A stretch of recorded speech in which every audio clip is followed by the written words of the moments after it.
station where unknown forces strike the edge of ecology.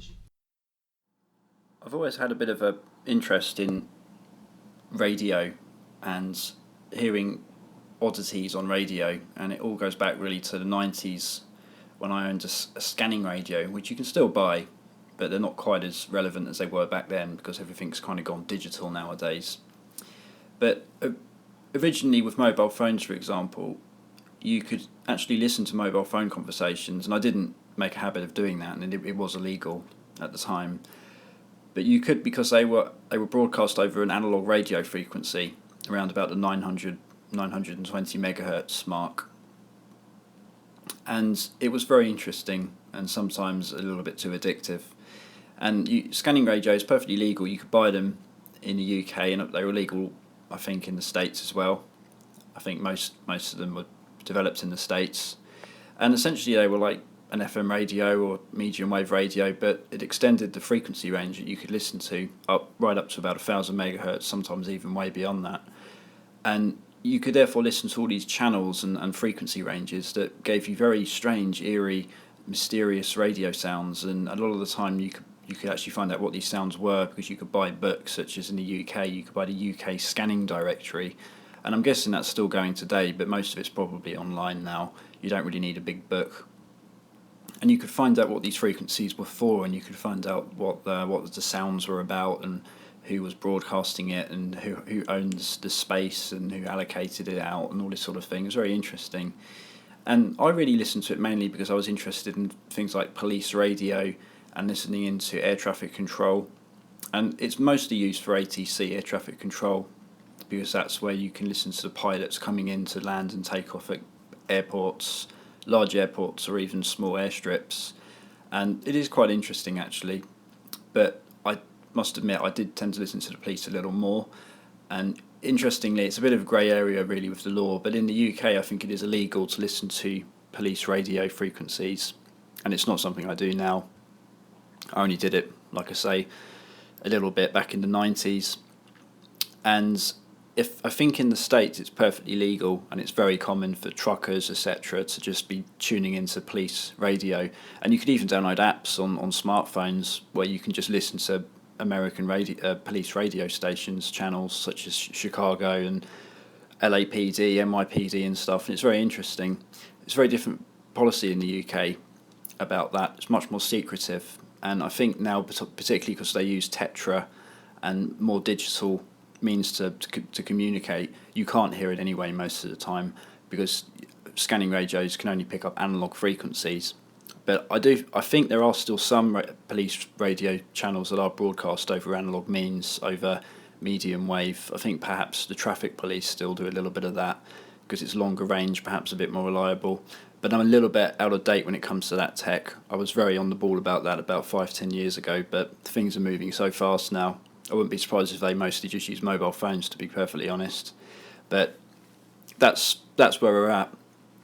But anyway, recently I found a very, very interesting website which I didn't know about, and the URL I'm going to provide in the link note in the notes for this episode. I won't give it out because it's a bit of a peculiar URL.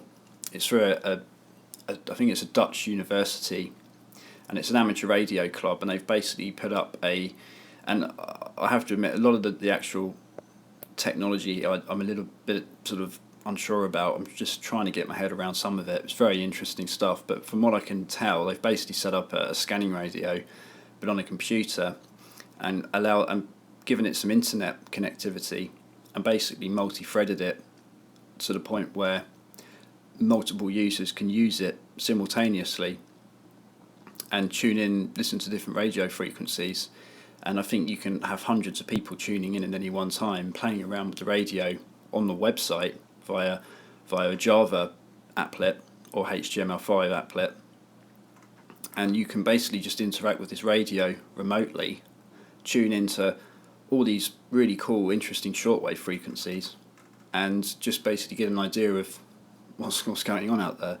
And what that in itself is very interesting and it's fascinating, but what's even more interesting from my perspective is as I kind of looked around on this site and got a feel for it, I realised that actually there's a live chat room and they've just called it the chat box, and it's just a basic sort of Java front end they've knocked up, and it's just a little primitive little chat box, but it's all you need. And people are like hardcore radio enthusiasts are on this site, and what they're doing is they're providing links to frequencies, so they're all listening now at all times of day, and you get the same old usernames all times of day and night. So there's real hardcore people out there logging and chronicling all this stuff, and they're basically providing links to interesting radio frequencies and commenting on what we could be listening to, what it is, and speculating about it. And some of it's really mysterious, and this makes for some fascinating late night listening. It gets very eerie, and I actually freaked myself out a little bit doing this the other night, because some of the sounds you get on shortwave are really freakish. I mean, obviously most of them can be explained, some of them can't always be, but they just sound inherently scary and terrifying, really. There's some sort of demonic sounds going on sometimes, and really evil, really, like I say, sinister sort of sounds you get. But we personify these sounds, I think, and we try and kind of work out the meaning and try and get a sense of what's going on. But a lot of the time it's just a result of tech that's just it's just a byproduct of what's going on. Like, it's probably just some really boring radio beacon that's basically being used for weather analysis and all this kind of thing, ATIS and all this business, aviation weather. So most of it is not scary at all, but the sounds themselves are quite intriguing, and that's why I kind of got really into this site. And I looked into this a little more, and I realised that there actually are quite a number of these sites out there now. This is just one of them, but I think this is perhaps the most popular. And I'm not going to read all of this because there's quite a large section of detail here. I'm just going to read the first line of the website's description to give you an idea. So, Faculty for Electrical Engineering, Mathematical and Computer Science, University of Twente. On this page you can listen to and control a shortwave receiver located at an amateur radio club at the university's campus. In contrast to other web-controlled receivers, this receiver can be tuned by multiple users simultaneously thanks to the user-defined radio, which I'm guessing is software-defined radio. So it's some sort of software solution that allows them to allow remote users to use this in parallel, which is very clever. This site, which in 2008 was the very first WebSDR site ever, was finally reactivated in July 2012 after an interruption of more than 1.5 years. And apparently there's an archive link you can read about what happened there. And I haven't actually done that yet, but I'm guessing they just had some downtime for technical reasons perhaps. But it's back up, and it's been up for a few years now, and it's going strong. This system is currently composed of a mini whip antenna, a home-built SDR board, and there's a picture of it. It looks quite small, really. It just looks like it's plugged in via a PCI slot in the back of a computer. Tiny little thing, really, about the size of a mobile phone, which samples the entire shortwave spectrum. Wow. And sends all of this via a gigabyte Ethernet link to a PC, where a special version of the web server software processes it. And it goes on a little bit about the technical nature of the design. The active receiving element is about 5 by 10 centimeters large. Such an antenna only works well with a good grounding, and ours is on top of a 20 meter high building. I'm guessing that, it must be meter. The upper part of which is all metal. That's quite interesting. So it's a good conductor, good receiver of sound, I guess. And then they've got a bit of a history of sort of notes, and they update it every few months. That's very interesting stuff. So, like I say, I've sort of been tuning into this a lot, and it does get very addictive. I'm just going to look on the chat room now to see what's going on. So this is just a good example, and I've not heard this yet, so I don't know what we're going to hear. But somebody's posted, "What is happening here?" And there's a link to 11252.95 kilohertz USB. And then somebody's replied, "I don't know, interesting." So let's click it and find out. At 1050 from 320 degrees 6 knots. Visibility 6 kilometers. Cloud scattered 2,000 feet. Temperature 17. Dew point 11. QMH 1023. To target to Guyana at 1055 from 1 knot. Camo K. Temperature 202.08. QMH 1022. Well, interesting. Not necessarily an eerie one, but somebody's replied very quickly and said, well, this is ATIS, aviation weather, and it does sound like that. But it's quite interesting, and that's the kind of thing you hear that's a bit more conventional. So let's try something else. Somebody's clicked this link, and again, no idea what we're about to hear.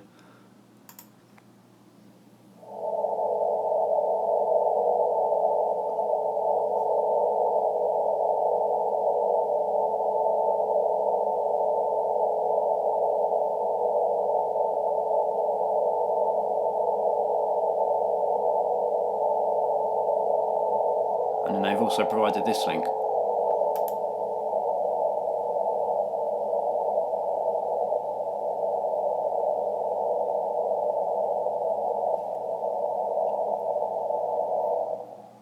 Yeah, quite interesting. Not necessarily a scary one, but nobody's replied to that one, so that's just a mystery. Let's try this one. Somebody's gone, OMG, look at that.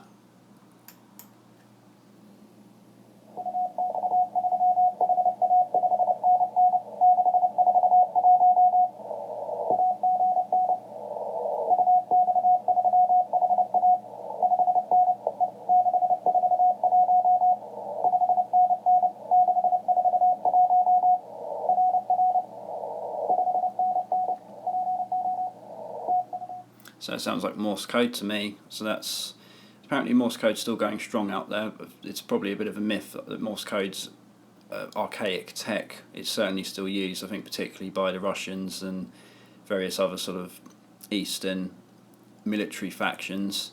But I wouldn't be surprised if the UK and the US still use it to a certain extent. What else have we got here? Apparently there's a Dutch radio one. Won't necessarily click on that. It's probably just this radio station. And what have we got here? Let's try this one. This is 14106 USB.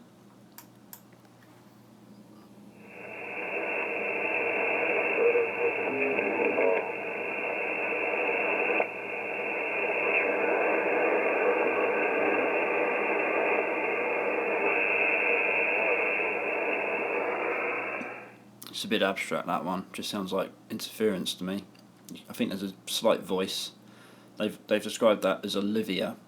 So they have these sort of call signs for certain sounds they've identified. And the most famous one, I think, and many people will have heard of this, but it's the UVB-76 eerie sound that emanates from Russia. And apparently that's been going since the 50s. And nobody really knows what it's for. It's just this mysterious buzzing sound. I think it's also known as the buzzer.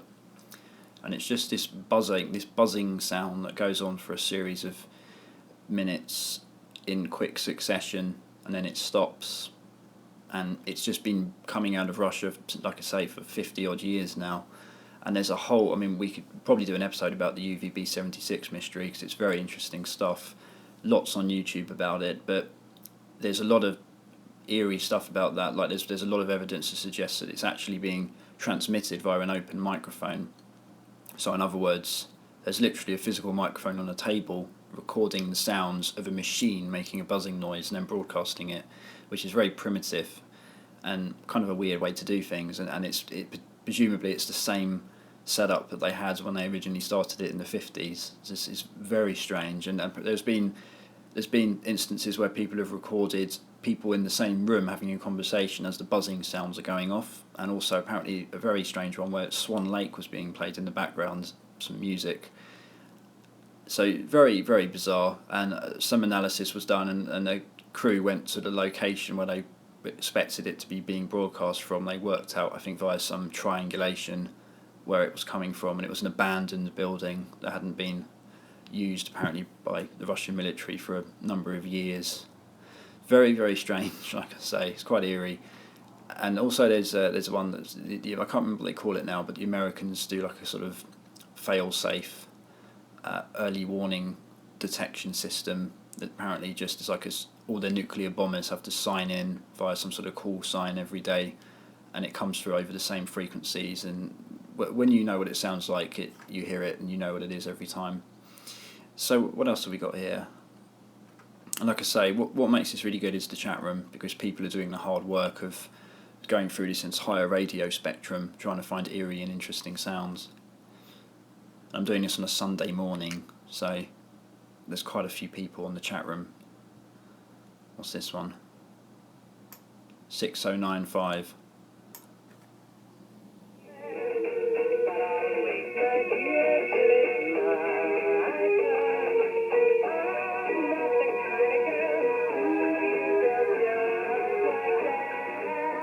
So yeah, a bit more conventional, that one. Like I say, it's all a bit of a mix. So sometimes you just get radio stations. Nothing eerie about that particularly. This is interesting. So apparently on 1611, there's a Dutch pirate with a huge signal of more than 60 decibels. Let's see how that sounds.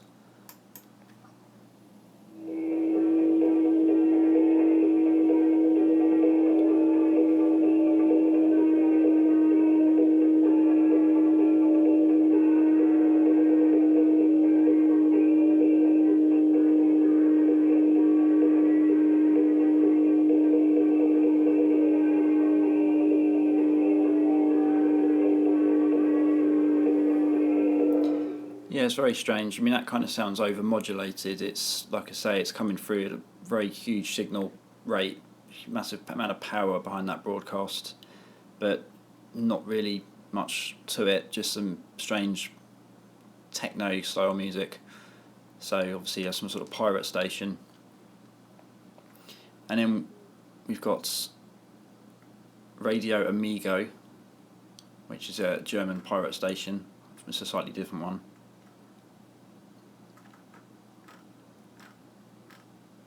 And that's currently what's being shared, so nothing particularly crazy at the moment. And I think what we could now do is, if I just play the sound of the Russian UVB-76, because I may as well, because it's relevant. But it is quite an eerie sound, and it's eerie when you remember that this broadcast, this sound, has been going on for a long time. So this has been the same sounds since the 50s. So let's give that a listen.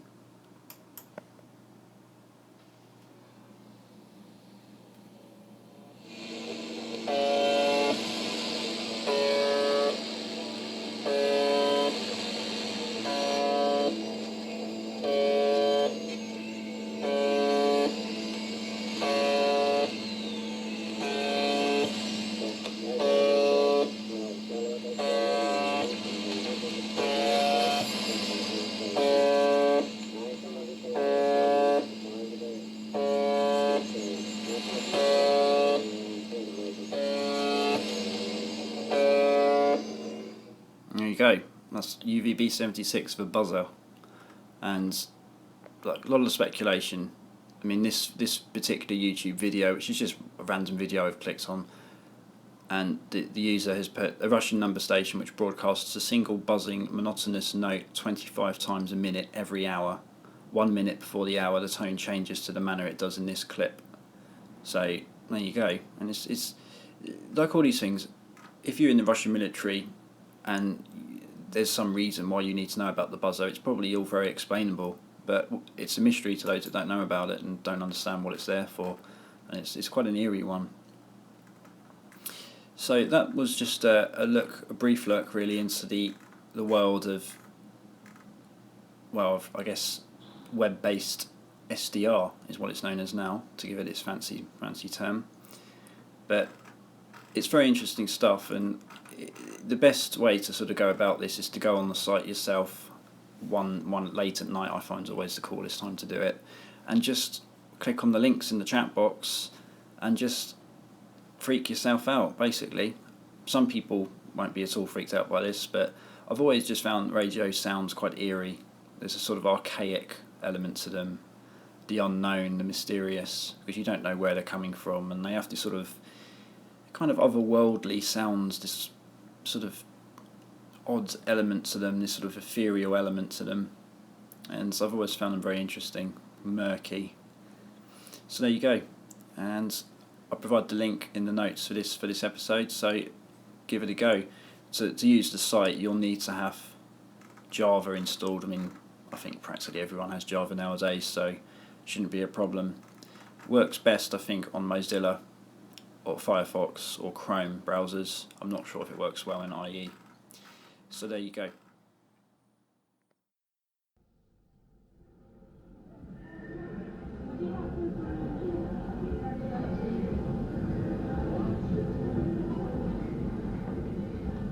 The information where unknown forces strike the edge of ecology.